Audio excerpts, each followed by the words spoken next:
శ్రీమాత్రే నమ. జయ గురు దత్తాత్రేయ నమ. ఈ వీడియోలో మనం ఆగస్టు 1వ తారీఖు నుంచి 31వ తారీఖు మధ్యలో జరగబోయే మాస ఫలితాలు వృషభ రాశి వారికి ఏ విధంగా ఉండబోతున్నాయి అని పరిశీలించినప్పుడు, ముఖ్యంగా ఈ నెల గోచారం పరిశీలించినప్పుడు వృషభ రాశి అందే కుజ గురులు, తృతీయ స్థానమైనటువంటి కర్కాటకంలో రవి, చతుర్థ స్థానంలో బుధ శుక్రులు, పంచమంలో కేతువు, దశమంలో శుక్రుడు వక్రించి రాహు లాభంలో. ఇది ఈ నెల గోచారం ఈ విధంగా ఉంటే, మరి వృషభ రాశి వారికి ముఖ్యంగా శని భగవానుడు దశమ స్థానంలో ఉండి వక్రించి పూర్వభాద్ర నక్షత్రం మీదకి వెళ్ళడం జరిగింది. అంటే దానికి అధిపతి గురువు అవటం వల్ల ఒక విధంగా మరి శని భగవానుడు గురువు యొక్క నక్షత్రంలోకి ప్రవేశించడం వల్ల ఏంటంటే జాతకుడికి ఒక విధంగా వృత్తి యందు అభివృద్ధి కలిగే అవకాశం ఉంటుంది. అంటే ఇక్కడ మనకి గురువు రాశి యందు ఉండడం, గురువు ఈ రాశి వారికి అష్టమ లాభాధిపతి అవటం వల్ల ఆకస్మికంగా మీకు ఏదైనా ఒక లాభం కానీ ఒక శుభవార్త కానీ వినే అవకాశం ఉంది. అది ఎంతవరకు వృత్తికి సంబంధించినంత వరకే. ఎందుకంటే శని వృత్తికారకుడు దశమ భావంలో ఉన్నాడు వక్రగమనంలో. గురు నక్షత్రం మీద సంచారం ఏముందంటే జాతకుడికి కంపల్సరిగా వృత్తిలో ఒక విధమైన అభివృద్ధి జరిగే అవకాశం ఉంది. అలాగే చాలా గతంలో కన్నా ఎక్కువ హార్డ్ వర్క్ చేయవలసి ఉంటుంది. సో దానివల్ల ఏంటంటే జాతకుడికి మంచి అనుభవం కలుగుతూ ఉంటుంది. ఫ్యూచర్లో దాని యొక్క ఫలితాలు జాతకుడికి అనుకూలంగా ఉంటాయి. ఇది ఎక్కువగా ఫైనాన్స్ సెక్టారు, బ్యాంకింగ్ రంగంలో ఉన్న వాళ్ళకి చాలా అనుకూలంగా ఉండే అవకాశం ఉంది. కాబట్టి మొత్తం మీద శని భగవానుడి యొక్క స్థితి వృషభ రాశి వారికి చాలా అనుకూలించే అవకాశం ఉంది. అలాగే రాహు కూడా లాభస్థానంలో ఉంటూ ఉత్తరాభాద్ర నక్షత్రం మీదకి మారడం జరిగింది. ఇది ఒక విధంగా ఏంటంటే పారిశ్రామిక రంగంలో ఉన్న వాళ్ళకి చాలా అనుకూలించే అవకాశం ఉంది. ఇక్కడ దశమ స్థానంలో ఉన్నటువంటి శని భగవానుడు ప్రస్తుతం వక్రగమనంలో ఉన్నప్పుడు కూడా మరి ఫ్యూచర్లో రాహుని కలిసే ప్రయత్నం చేయడం జరుగుతూ ఉంటుంది. అలాగే లాభస్థానంలో ఉన్నటువంటి రాహు వక్రగమనంలో ఉంటూ దశమ స్థానంలో ఉన్నటువంటి శని భగవాన్ని కలవడం జరుగుతుంటుంది. ఈ కారణం వల్ల ఏంటంటే వృత్తిలో అనూహ్యంగా అభివృద్ధి రావడం జరుగుతూ ఉంటుంది ఈ మేషరాశి వారికి, వృషభ రాశి వారికి. ఈ శని రాహుల కలయిక సినిమా రంగం వారికి, సాఫ్ట్వేర్ రంగంలో ఉన్న వాళ్ళకి, అలాగే ఈ ప్రొడక్షను, కెమెరా అటువంటి వాటికి చాలా అనుకూలించే అవకాశాలు ఉన్నాయి. సో ఏదైనా అష్టమాధిపతి రాశిలో ఉండడం వల్ల ఇది వైద్య వృత్తిలో ఉన్న వాళ్ళకి, వ్యవసాయ రంగంలో ఉన్న వాళ్ళకి కూడా చాలా కలిసి వచ్చే అంశం. మొత్తం మీద ఏంటంటే ఈ మూడు మేజర్ గ్రహాలు కూడా, అంటే శని, రాహు, గురువు కూడా వృషభ రాశి వారికి అనుకూలించే పొజిషన్లో ఉండడం వల్ల జాతకుడు అతి కష్టం మీద తన యొక్క సామర్థ్యాన్ని నిరూపించుకొని అనుకున్న గమ్యాన్ని చేరే కొరకు ప్రయత్నం చేస్తాడు. ఇది ముఖ్యంగా చాలా వెరీ ఇంపార్టెంట్గా వివాహ సంబంధించిన విషయాలకి ప్రస్తుతం మీకు గురువు బాగా ఉపయోగించే అవకాశం ఉంది. గురువు రాశిలో ఉంటూ సప్తమ వ్యయాధిపతి అయినటువంటి కుజుడిని కలియడం జరిగింది. ఇది ఎక్కువగా ఏంటంటే సప్తమ భావం అన్నది వివాహ సంబంధం కుదరడం, వివాహం జరగడం, పరస్పరం ఒక యూనియన్గా ఏర్పడడం కానీ, ఒక రిలేషన్ కానీ, ఒక ఎఫ్ఐఆర్ కానీ సప్తమ స్థానం బట్టి ఉంటాయి. కాబట్టి ఆ సప్తమ స్థానంలో ఉన్నటువంటి సప్తమాధిపతి రాశిలో ఉంటూ లాభాధిపతి గురువుని కలిసి ఉండడం వల్ల ఖచ్చితంగా జాతకుడికి వివాహం జరగడం కానీ, ఏదైనా పరిచయం లాంటిది ఏర్పడడం కానీ, కొత్తగా ఎవరితోన్నా ఒక రిలేషన్ పెట్టుకోవడం కానీ జరిగే అవకాశం ఉంటుంది. అది వాళ్ళ జన్మజాతకాన్ని బట్టి ఆధారపడి ఉంటుంది, అందరికీ మాత్రం కాదు. అలాగే మరి కుజుడితో కలిసి ఉండడం వల్ల ఇది కొంతవరకు వివాహ ప్రయత్నాలు ఫలిస్తాయి. కుజుడు మంగళకారకుడు కాబట్టి మరి ఈ నెల ఆగస్టులో కూడా శుభముహూర్తాలు ప్రారంభమయ్యాయి. కాబట్టి ఎవరికైనా వివాహం కావాల్సి ఉంటే వాళ్ళు వివాహ ప్రయత్నాలు చేసినప్పుడు 100% వివాహం ఈ నెలలో మరి కొద్దిమంది కన్నా అమ్మాయిలకు కానీ అబ్బాయిలకు కానీ జరిగే అవకాశం ఉంది. కాబట్టి ఆ ప్రయత్నం ఇప్పటి నుంచే చేసుకుంటే ఈ నెలలో వివాహ వేడుకలు జరిగే అవకాశం ఉన్నది. అయితే పంచమ స్థానంలో ఉన్నటువంటి కేతువు ఈ వృషభ రాశి వారికి చాలా వరకు డిసప్పాయింట్మెంట్ ఇస్తూ ఉంటుంది. మీరు ఆల్రెడీ రిలేషన్లో ఉన్నా, ఎవరినైనా ఇష్టపడుతున్నా ఖచ్చితంగా ఏదో విధంగా ఆటంకం రావడం వల్ల అది క్యాన్సిల్ అయ్యే అవకాశం ఉంటుంది. సో అందువల్ల ఏంటంటే పాత ఏమన్నా ఉంటే పక్కన పెట్టి ఖచ్చితంగా పెద్దల అంగీకారంతో కానీ లేదా మీకు మీరుగా వెతుక్కొని చేసుకుంటే ఖచ్చితంగా అవుతుంటుంది. కానీ కన్ఫ్యూజ్ మాత్రం కాకూడదు. పంచమంలో ఉన్నటువంటి కేతువు ఇంకా మంచి సంబంధం వస్తుందేమో, ఇంకా బెటర్గా ఉంటుందేమో అని ఆలోచిస్తూ వచ్చిన సంబంధాలను వదులుకోకుండా ఏదో ఒక నిర్ణయం తీసుకుంటే చాలా బ్రహ్మాండంగా అనుకూలంగా ఉండే అవకాశం ఉంది. బట్ ఇది ఒక వివాహానికి సంబంధించిన విషయం.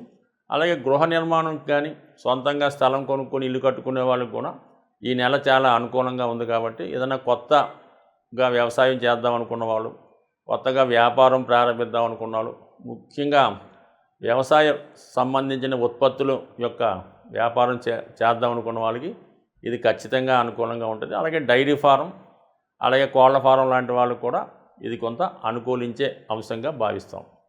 అలాగే మరి ముఖ్యంగా ఏంటంటే మనకి రాష్ట్రాధిపతిగా ఉన్నటువంటి శుక్రుడు, పంచమాధిపతిగా ఉన్నటువంటి బుధుడు కలిసి చతుర్థ కేంద్రంలో సంచరిస్తున్నారు. ఇది ఖచ్చితంగా జాతకుడికి గృహ అవసరాలకు తగినటువంటి ఆధునిక వస్తువులు సమకూర్చుకోవడం, ఈ రాశిలో ఉన్నటువంటి వారు విద్యార్థులైతే వాళ్ళకి ఉన్నత విద్యా అవకాశాలు, అలాగే ఈ రాశిలో ఉన్నటువంటి స్త్రీలకి కంపల్సరిగా మంచి ఉద్యోగ అవకాశాలు కూడా రావడం జరుగుతూ ఉంటుంది. మొత్తం మీద ఏంటంటే ఈ రాశి వారికి గ్రహాల అనుకూలత చాలా అనుకూలంగా ఉంది. మరి ఆగస్టు 16 తర్వాత రవి కూడా చతుర్థ కేంద్రంలోకి వచ్చి బుధ శుక్రులతో కలిసి ప్రయాణించడం వల్ల ఒక విధంగా చతుర్థ స్థానం బలం ఏర్పడడం వల్ల జాతకుడికి వాహన లాభం కానీ, గృహలాభం, ఉన్నత విద్యా యోగం ఏర్పడే అవకాశం ఉంది. అలాగే చాలా వరకు ప్రభుత్వ సహకారం కానీ, ప్రభుత్వ పథకాలు కానీ మీకు అనుకూలంగా వచ్చే అవకాశం ఉంది. సాధారణంగా ద్వాదశ రాశుల వారికి కూడా ఎక్కువ సమస్యలు అన్నది రుణ సమస్యలు ఎక్కువగా ఇబ్బంది పడడం జరుగుతూ ఉంటుంది. ఆ రుణ సమస్యల పరిష్కారానికి మరి ఈ నెలలో మీకు చాలా సక్సెస్ఫుల్గా 100% జరిగే రెమెడీ ఒకటి మీకు చెప్పడం జరుగుతుంది. అది జాగ్రత్తగా మీరు చేయడం వల్ల ఈ రుణ సమస్యల నుంచి బయటపడే మార్గం కనబడుతుంది. దానికి ఏం చేయాలంటే మీరు మంగళవారం రోజు సింధూరం, అంటే మామూలుగా ఒక మంచి సింధూరం ట్రై చేసుకోవాలి. మనకి మామూలు చిన్న చిన్న పూజా స్టోర్లో దొరికే కల్తీ సింధూరం కాకుండా కొద్దిగా ఫేమస్గా ఉన్నటువంటి దాంట్లో షాపుల్లో మంచి సింధూరం అన్నది లభిస్తూ ఉంటుంది. దానికి అంటే మీరు మనం చేయట్లేదు, ఆ టెంపుల్లో పూజారి గారికి ఇవ్వడం వల్ల ఆ సింధూరంకి మామూలుగా ఈ సంపంగి నూనె అని, మల్లె నూనె అని బాగా మంచి స్మెల్ వచ్చే ఆయిల్స్ ఉంటాయి. దొరికితే చామంతి నూనె, లేదంటే మల్లె మొగ్గల నుంచి తయారు చేసిన నూనె, లేదంటే సంపంగి నూనె. అది కొంతవరకు కొంత ఖరీదైనా కూడా ఎంతైతే మరి ఆంజనేయ స్వామి యొక్క విగ్రహం ఉంటుందో ఆ విగ్రహానికి చక్కగా ఈ సింధూరం, ఆ సుగంధ తైలం కలిపి మొత్తం లేపనంలా చేస్తారు. మనకి ఇక్కడ ఆంధ్ర తెలంగాణ ప్రాంతంలో అయితే దాన్ని అభిషేకం అంటారు. ఆ విధంగా సింధూరంతో ఈ తైలం కలిపి ఆంజనేయ స్వామి విగ్రహానికి సంపూర్ణంగా అలంకరించడం వల్ల, అలంకరించిన తర్వాత తమలపాకుల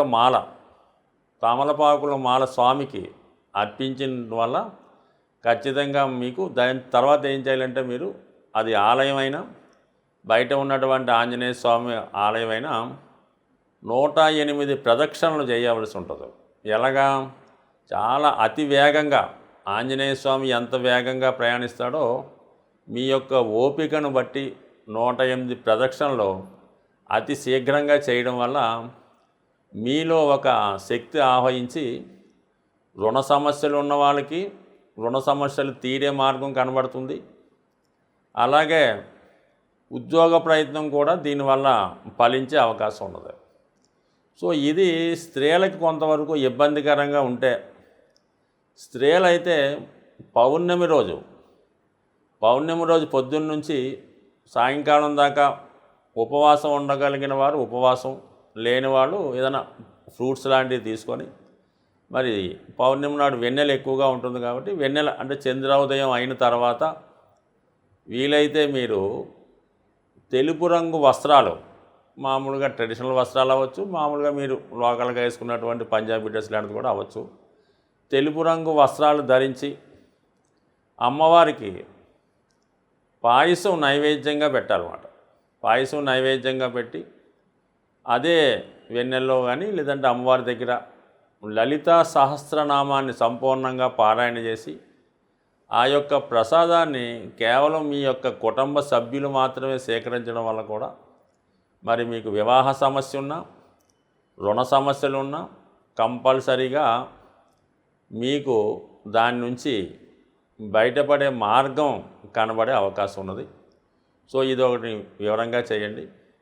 ఎంత పెద్ద రెమెడీ చేయలేని వాళ్ళు ఏం చేస్తారంటే మామూలుగా సింధూరాన్ని చక్కగా కొబ్బరి నూనెలో కలిపి ఒక 108 తమలపాకులు తీసుకొని ప్రతి తమలపాకు మీద సింధూరంతో ఒక చిన్నగా ఒక మనకి ఈ ఉంగరం వేలుతో చిన్న గీతలా గీసి ప్రతి ఒక తమలపాకు ఒక ఆంజనేయ స్వామి యొక్క నామంతో లేదంటే శ్రీరామ అని స్వామి పాదాల దగ్గర ఉంచి మీ యొక్క కోరిక చెప్పుకోవడం వల్ల 100% మరి ఏదైనా ఆంజనేయ స్వామికి తమలపాకులు ఏ విధంగా సమర్పించినా మీరు ఏ ప్రయత్నం చేసినా స్వామికి చెప్పుకుంటే అది ఖచ్చితంగా తీరే అవకాశం ఉంది. అది ఒకటి న్యాయబద్ధంగా ఉండాలి తప్ప అన్యాయబద్ధంగా ఉంటే మాత్రం అది తిరిగి మీకే ప్రమాదం అయ్యే అవకాశం ఉంది. స్వస్తి.